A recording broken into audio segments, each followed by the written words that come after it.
Boruto की मांगा में अभी तक हमने देखा है कि एडा के ओमनीपोटेंस यूज करने के बाद बोरुतो की जिंदगी उलट पुलट हो गई है और सभी लोग उसे मारना चाहते हैं क्योंकि उन्हें लगता है कि बोरुतो ने नारुतो को मार दिया है। मगर विलेज में दो लोग हैं जिन पर एडा की ओमनीपोटेंस का इफेक्ट नहीं हुआ है और वो दोनों हैं सारदा और सुमिरे, जो जानती है कि बोरुतो ने कुछ नहीं किया है, वो निर्दोष है। और जब सब लोग बोरुतो को मारना चाहते थे तब सारदा ने सास्के को कन्विंस किया था कि वो बोरुतो को प्रोटेक्ट करे और सास्के मान गया था अपनी बेटी की मांग के शारिंगन देखकर, और वो बोरुतो को लेकर विलेज से बाहर चला गया था जहाँ वो उसे ट्रेन कर रहा था आने वाली बैटल के लिए। तो सास्के को भी मिलाकर 3 लोग हुए जो बोरुतो के साथ हैं। पर चैप्टर 4 के लास्ट में हमें दिखाया गया कि सास्के ट्री में कन्वर्ट हो चुका है और वहीं पर कासिन कोजी भी है, जिसे देखकर पहले तो मुझे काफी अच्छा लगा कि चलो बोरुतो के पास अभी कुछ और एलाइज हैं। पर थोड़ी देर बाद ही मेरे मन में ये सवाल आया, जो आई एम श्योर कि तुम सबके मन में आया होगा, कि क्या एडा के ओमनीपोटेंस का इफेक्ट कासिन कोजी पर भी नहीं हुआ, जिसकी वजह से वो भी बोरुतो की हेल्प कर रहा है, या फिर एडा की ओमनीपोटेंस का इफेक्ट उस पर हुआ है जिसके बावजूद भी वो बोरुतो की हेल्प कर रहा है। हम इन दोनों सिनेरियो के बारे में डिस्कस करेंगे, पर शुरुआत इसी से करते हैं क्योंकि इसके होने के चांसेस काफी कम है। तो देखो, अगर कासिन कोजी पर एडा की पावर्स का इफेक्ट हुआ है और उसके बाद भी वो बोरुतो की हेल्प कर रहा है, ये जानते हुए कि उसने नारुतो जो कि हुकागे है उसे मारा है, तो मुझे ये कहते हुए बहुत दुख हो रहा है कि कासिन कोजी की नीयत ठीक नहीं है, क्योंकि नारुतो को मारने की वजह से बोरुतो को लीफ विलेज का एनिमी घोषित कर दिया गया है, जिसकी वजह से जितने भी लीफ विलेज के एलाइज हैं उनके लिए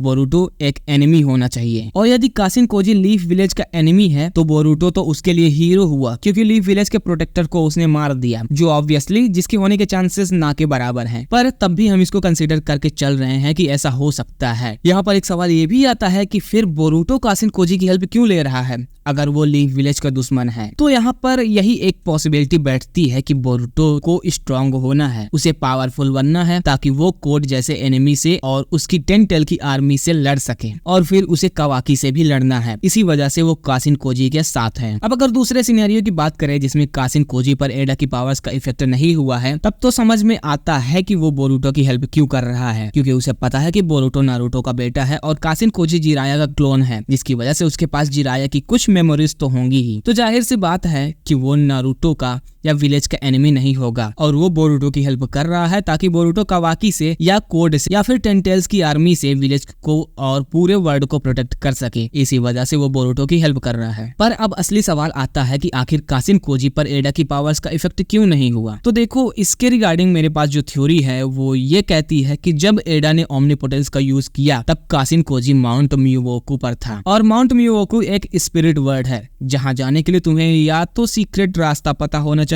या तो तुम समनिंग कॉन्ट्रैक्ट की मदद से वहां पहुंच सकते हो। इसके अलावा उसकी लोकेशन के बारे में कुछ नहीं बताया गया है कि वो अर्थ पर है या किसी और डायमेंशन में। तो ऐसा मैं अनुमान लगा रहा हूँ कि माउंट मियोवोकू एक अलग डायमेंशन ही है, अर्थ से बिल्कुल अलग, सेम कवाकी के डाइकोकुटेन की तरह, जिसकी वजह से एडा के ओमनीपोटेंस का इफेक्ट माउंट मियोवोकू में रहने वाले किसी भी जीव, जंतु या व्यक्ति पर नहीं हुआ होगा। और उस समय कासिन कोजी माउंट मियोवोकू में ही था, जिसकी वजह से उस पर ओमनीपोटेंस का इफेक्ट नहीं हुआ। पर नारुतो के गायब होने के बाद टोट्स को पता चल गई होगी और उन्हें ये भी पता होगा कि नारुतो मरा नहीं है, वो जिंदा है, बस वो किसी और डायमेंशन में है। पर कहाँ है इसका पता वो लोग नहीं लगा पा रहे हैं, और यही पता लगाने के लिए उन्होंने कासिन कोजी को बोरुतो के पास भेजा होगा, क्योंकि उनको भी पता है कि अब इस प्रॉब्लम को सिर्फ बोरुतो ही सॉल्व कर सकता है, पर वो अकेले नहीं कर सकता, उसे गाइडेंस चाहिए होगा। जैसे जिराया ने नारुतो को गाइड किया था और उसे ट्रेन किया था, ठीक उसी तरह अब कासिन कोजी की बारी है बोरुतो को गाइड करने की और उसे ट्रेन करने की, क्योंकि सास्के तो ट्री बन चुका है और बोरुतो के पास यही सबसे बेस्ट ऑप्शन है। तुम्हें क्या लगता है तुम कमेंट में बता सकते हो, और चैनल को भी सब्सक्राइब कर सकते हो ऐसे ही और वीडियोस के लिए।